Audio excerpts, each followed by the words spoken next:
Okay.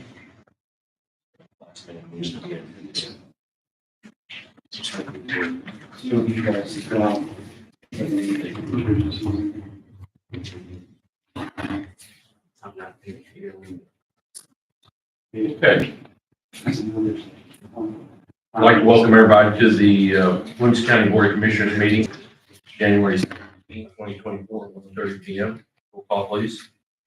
Jim Marlowe, Present. Jim Razor, Present. Matt Simmons.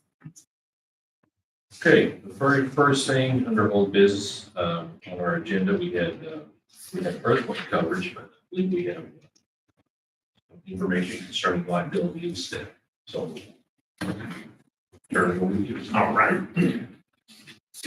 I put this together for our excess liability, and the information as far as premiums and limits are the same from last time Tom and I were here together. We mentioned earthquake. We're not moving forward with the earthquake coverage. Correct. And as far as the excess liability, what I put down was our current limits and what the cost would be to increase the limits per $1 million up to $10 million. The ICRMT, they offer up to $20 million, just so we're aware. And then there are carriers that we can have excess above that if we need to. I will let you know, in the table underneath the limits, I spoke with the ICRMT with other counties that we insure, and I included the limits that they have as well to kind of give us an idea of what other counties are doing as well. As we can see, Johnson, Massac, Saline, and Union all at $5 million, St. Clair, Madison, $10 million. Whenever I'm talking to my clients about excess liability insurance, it's realistically, how large are we and what's our comfort level? Because whenever we deal with insurance, it's essentially what's our risk tolerance. I have a copy with you as well. Thank you. So I want to include as much information here as possible. And if you're interested, we can also get claims examples as well.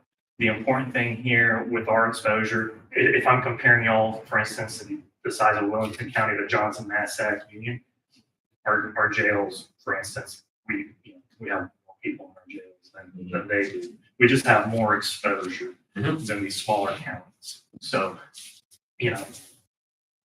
one thing I don't have access to, I don't know how long we've had $5 million as our excess liability coverage. But, even if it's been at least 5 years, $5 million 5 years ago doesn't cover as much as $5 million does today. So it's one thing I'm talking with everybody to revisit our excess liability. And that's one thing that I strongly would suggest for us to really take a look at. And just to be absolutely clear, I'm not an insurance expert. When we say $5 million limit, is that limit per claim or limit per year? That's going to be for the year. Okay. So if we have a $3 million claim, if we look at that very top table, our underlying, we'll just use auto liability, for instance. We have $1 million in underlying limits. That excess of $5 million would sit over that. So for one huge catastrophic claim, we have $6 million. We have $1 million underlying and then $5 million in excess. And so that would be under each line.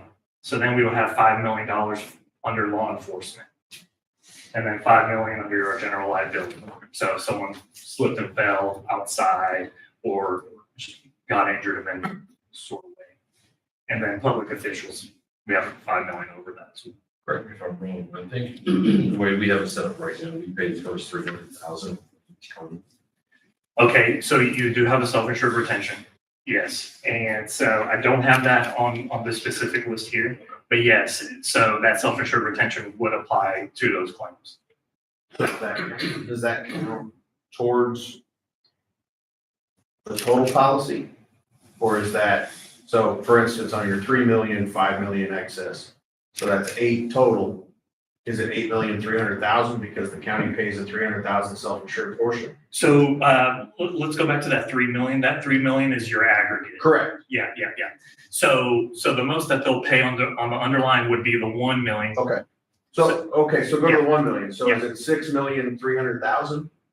$6,300,000. Because the county pays the three. That I can find out. Okay. Specifically on the self-insured retention. Is it a gross or is it a net? I'll find out. And then has the county come close to reaching any of their excesses, do you know, from a historical? This county, for instance, not that I've seen yet. Okay. No. So, I sat on a claims meeting probably 2 years ago with Tom here, for instance. I didn't see one, in that ballpark at all. We see liability claims when we're dealing with really anything road related. So when we're dealing with high-speed chases or just anything highway related, that, we're out doing any road maintenance, anything along those lines, if we're causing accidents, that's usually where it's at right there. Heaven forbid, a high-speed chase or anything along those lines happen. We're dealing with a claim right now that happened in December. And, so someone, it was an auto accident. I don't remember the exact details of it, but all it takes is someone suing and then winning a lawsuit for an exorbitant amount to start chipping away at those excess liability limits. Right. Is it possible to get a report, 2 years, 3 years worth of claims? Absolutely. So we can see. I Absolutely. don't need to see details, but if I can see just the numbers in the claim. I'll get the claims history and then I'll find out on the self-insured retention if that $300,000 is part of the total limit or is it above it?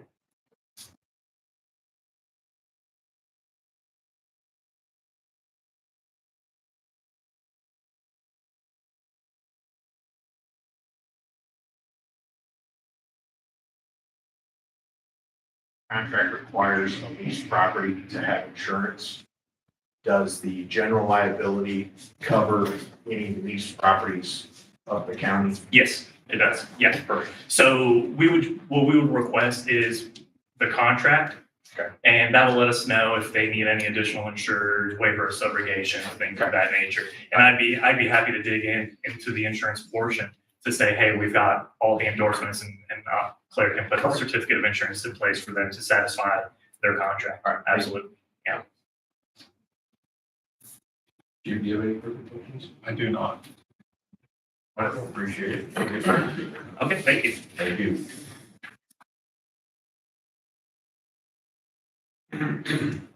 Okay, moving on to new business.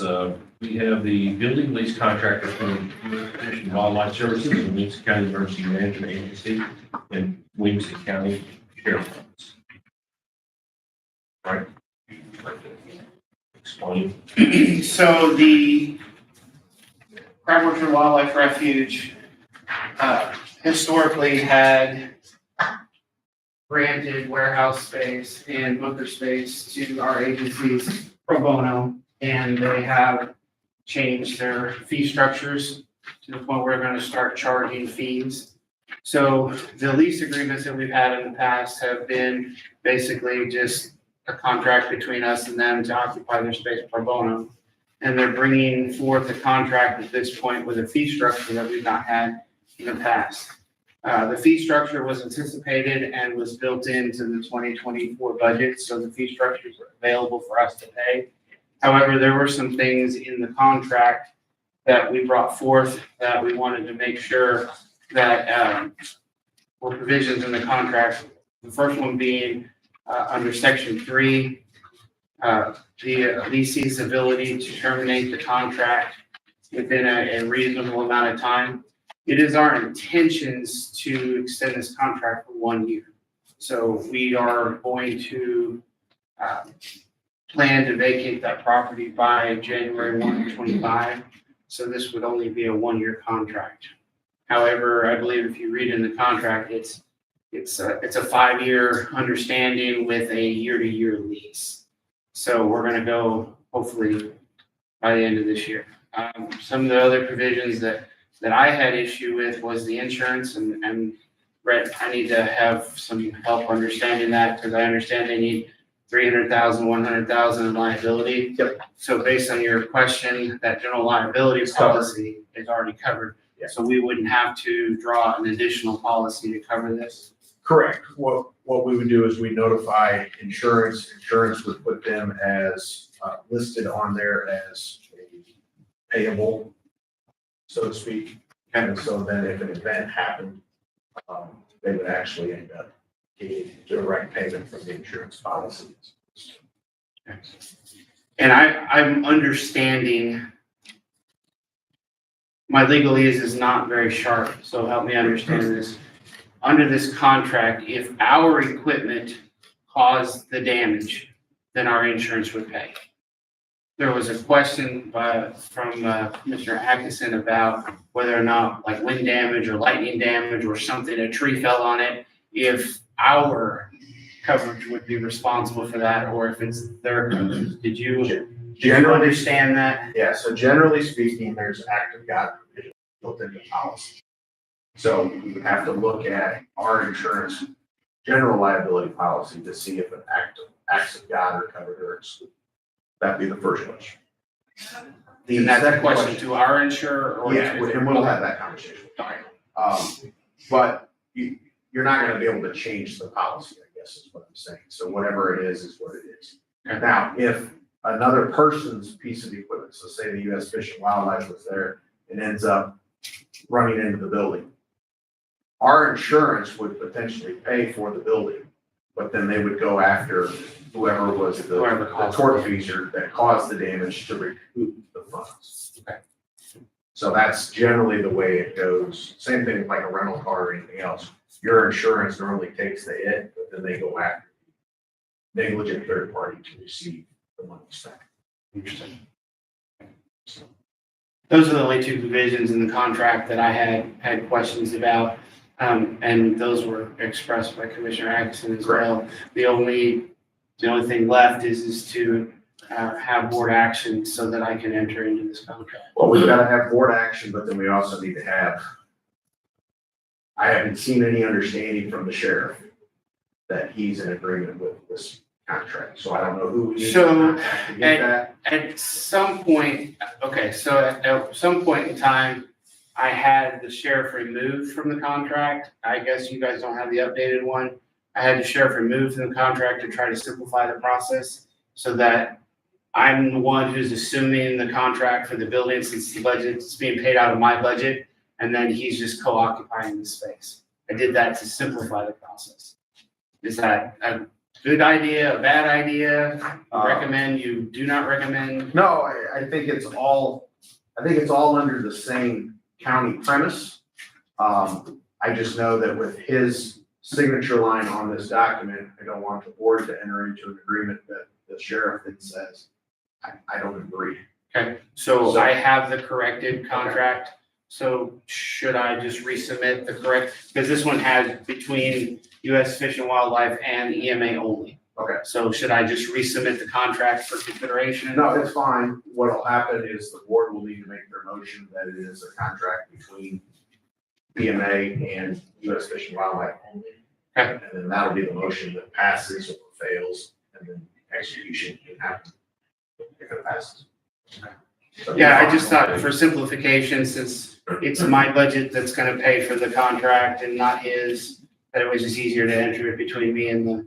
So one, two things, I guess we do a contingent and changes necessary are made. But being that it says in the Williamson County Sheriff's Office is on the agenda. It won't matter that it's on the agenda. Okay. You're entering into the agreement. Okay. As far as that goes. So that's why I wanted So to then, make sure before we did. And it sounds like Brian's got the updated contract that just I has. just want to make sure the protocols are. Yeah. So. Okay. So you have taken a look at this. Yeah. Contract. No issues? It's got a 90-day out clause. So if there was any lack of need for it in the future, the only bad thing about it is it doesn't address future increases with the year to year. I don't know if they'll try to pull something or not. You know, if we locked in a 5-year, it would be a 5-year rate as opposed to a year to year. That's the only downside is the way they've done it. It's planned the way you express it is we're just looking at what That's should have been done with it. I'm gonna speak for the county EMA's office. The county EMA our intention is to vacate our space before January 1, 2025.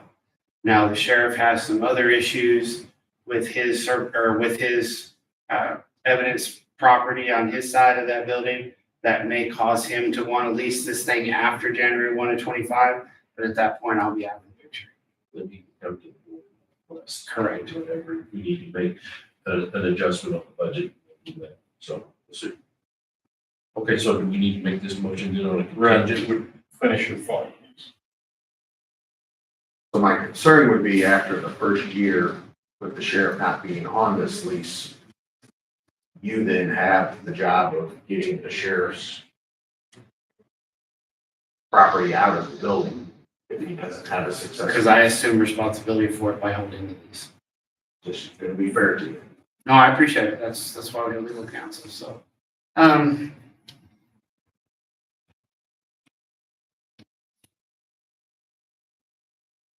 Your recommendation?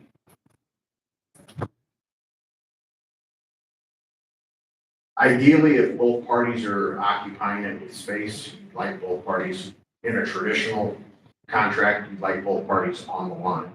As opposed to, now granted, it's the county policy that's covering everything, so it is one and the same, but as we know, office holders have certain powers and abilities separate from the board, and the board has powers and duties separate from office holders. So we're kind of commingling those, and doing so is always my best practice is I used to say we want the office holder in agreement with the contract as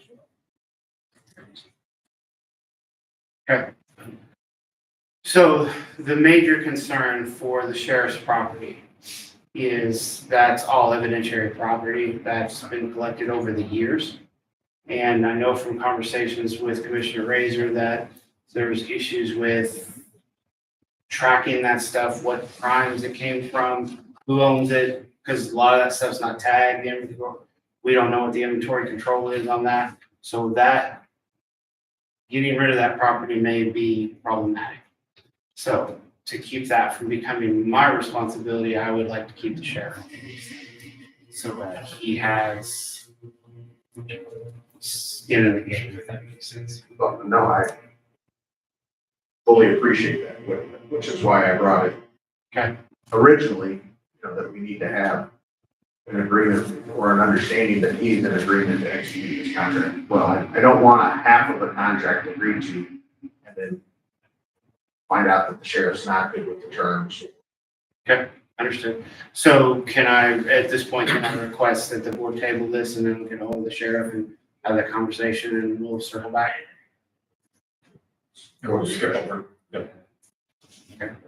So I'll, Skip over it rather than formally table it. okay, skip over it then. Then I will have a conversation with the sheriff. Sure. And then I will revisit this with Commissioner And Atkins. we'll keep it on the agenda for under old business. So if you're able to before the next meeting, Okay. we can bring it forward at that point. Not that it's good. Okay. All right. All right, sir. Thank you. What I'd recommend on that, Brian, is if he's good with it, have him sign off on the sheet, and then we present the contract for signature to the board. So then it's already reported that he's in agreement because he signed the agreement. Understood. Okay, I'll work on that. Thank you. Thanks, Brian. Moving on, we have the audit 2022. We're going to, my understanding, table this until January 23 at our next meeting. Either at, I'm not sure, is it 1 or 1:30? 1 o'clock. 1 o'clock. Okay. So we'll table that till then. Good with that, Jim? We'll skip over it. And moving on down to the highway department, we have a resolution for right-of-way purchase authority for Sling River Farm project, the Dixville Road Bridge removal, Skyline, Crenshaw roundabout. Travis, do you need to explain any of this? I can if you guys want to, or, Can you give us a brief? yeah, real brief. So the three projects all require some right of way. The Dixville Bridge project, bridge removal, IDNR is actually paying to that structure. With the understanding that Williams County will require the right of way to do it. And we're currently designing the fill area to replace that. Then the Saline River Farms project, the reason that one's on there is this is a little bit different. The county board entered into an agreement through the highway department with IDOT to sponsor the Saline River farm improvements needed to the state route, the EDP grant. So technically, I don't really have authority down there, but through the agreement with IDOT, you guys do have the authority. So they're going to donate a piece of right of way for us to make the improvements on. Then I will come back to the county board jurisdiction to transfer those improvements to simplifies the whole process. And then, of course, the roundabout, we're currently in the process of my right of way there. When I was the land ag engineer years ago, I always encouraged the county board and county engineers to get a resolution from the county board just saying, hey, we agree with this. So we go certify the right of way. So that's the long and short. Any concerns, Brett? Nope. Move to approve resolution 24-01-17-53. Second. Jim Marlowe, Yeah. Jim Reed.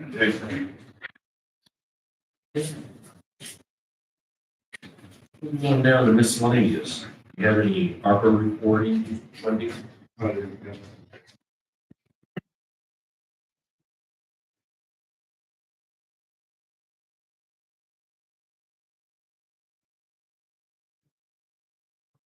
Three to present. First one's for Franklin Williamson Bi-County Health, $612.48. It's for power chargers, screen protectors, and carrying bags for the mobile laptops that we just reimburse and finance for them for their field work and offsite testing that they'll be doing. And I have two for Saline River Farms, one for a pay request through December 22nd of last year for labors, materials, equipment, and expenses to Ross Construction equaling $251,247.62. Then a January 15th invoice submission for labor, materials, equipment, again for Ross Construction, for $56,197.88. Put them under, I think, $150,000 is the remaining for their ARPA.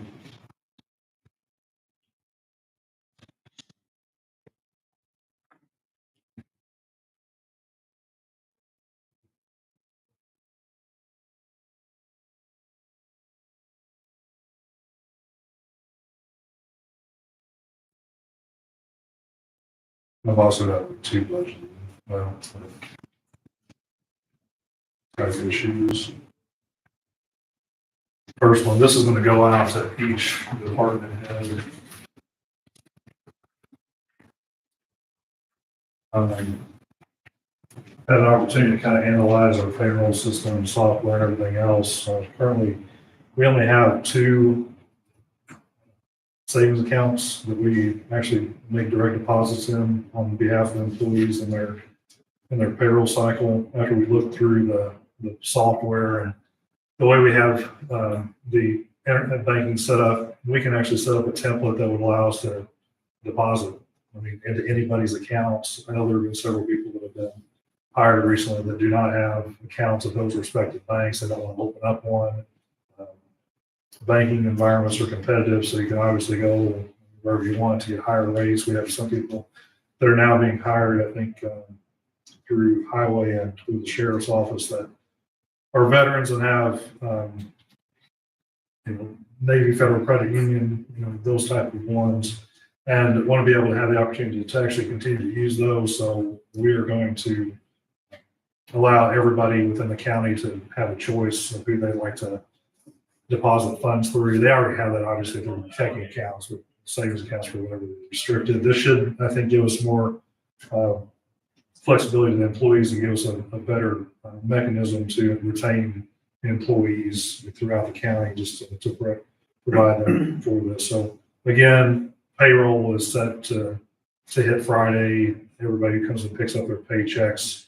I'm going to have this on letterhead to provide to each department head to disseminate, and then I'll go ahead and just to make sure all the bases are covered, I'll send out an email as well. So 2 modes of information sent out for that. So just wanted to make you all aware of that. The other thing I just received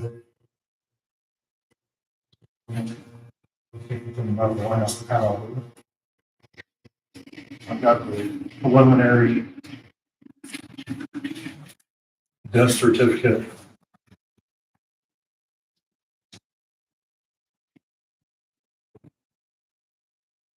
estimates, which they didn't really change, I think, from the initial ones that we received.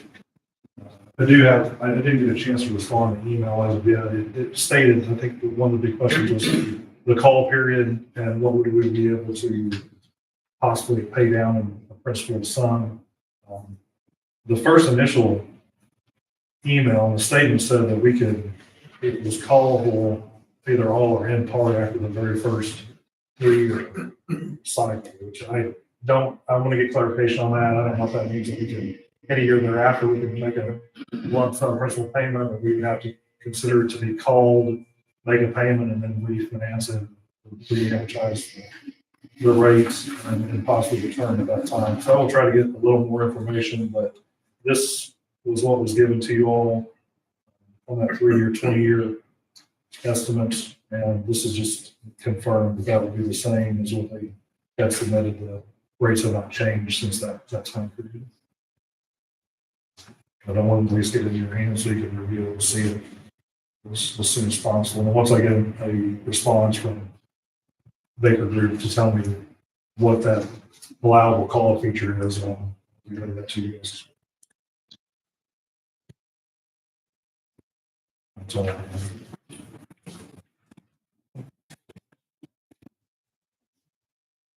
Any questions on this?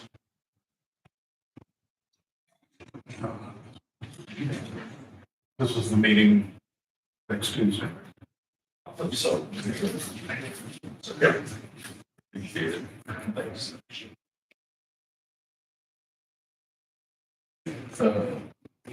Didn't see any travel reimbursement.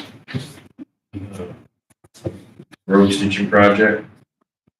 We've already talked about that. Health insurance, budgeting and strategic planning. Is there any other business from the participants here? It's time to open up to the, anyone here like to say anything? Anyone on Sue? Would like to say anything? No, not seeing anything. Brett, any questions? See a motion to adjourn? Move to adjourn. Second. Jim Marlowe, Yeah. Jim Reason. Thank you.